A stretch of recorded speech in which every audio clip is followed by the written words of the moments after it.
Hi అందరికీ. కవిత్రయం తింటే గారెలే తినాలి, వింటే భారతమే వినాలి అనే సామెత విన్నారు కదా. అది నన్నయ్య గారిది. నన్నయ్య రాజమహేంద్రవరంలో రాజరాజ నరేంద్రుని ఆస్థానంలో ఉండేవాడు. నన్నయ్య 11వ శతాబ్దానికి చెందినవాడు.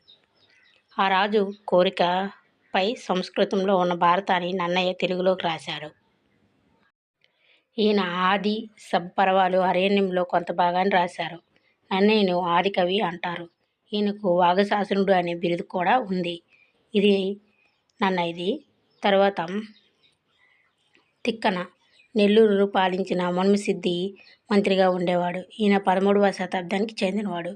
మహాభారతంలో విరాట పర్వం మొదలు 15 పర్వాలు రాశాడు. ఈయనకు కవి బ్రహ్మ, ఉభయ కవి మిత్రుడు అనే బిరుదులున్నాయి. తిక్కన నిర్వచనోత్తర రామాయణం అనే మరో కావ్యం కూడా రాశారు.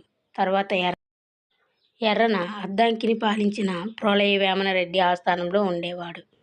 ఎర్రన 14వ శతాబ్దం వాడు. భారతంలో అరణ్య పర్వంలో నన్నయ్య రాయగా మిగిలిన విభాగాన్ని ఎర్రన పూర్తి చేశారు. ఎర్రన హరివంశము, ఋషింసాపురము కూడా రాశారు. ఈయనకు ప్రబంధ పరమేశ్వరుడు, శంభుదాసుడు అనే బిరుదులు కూడా ఉన్నాయి.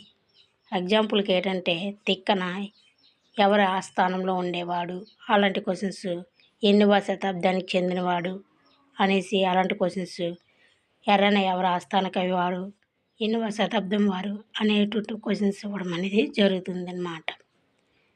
ఈ ప్రశ్నలు మీకు నచ్చినట్లయితే లైక్ చేసి, షేర్ చేసి, సబ్స్క్రైబ్ చేసుకోండి. Thank you for watching.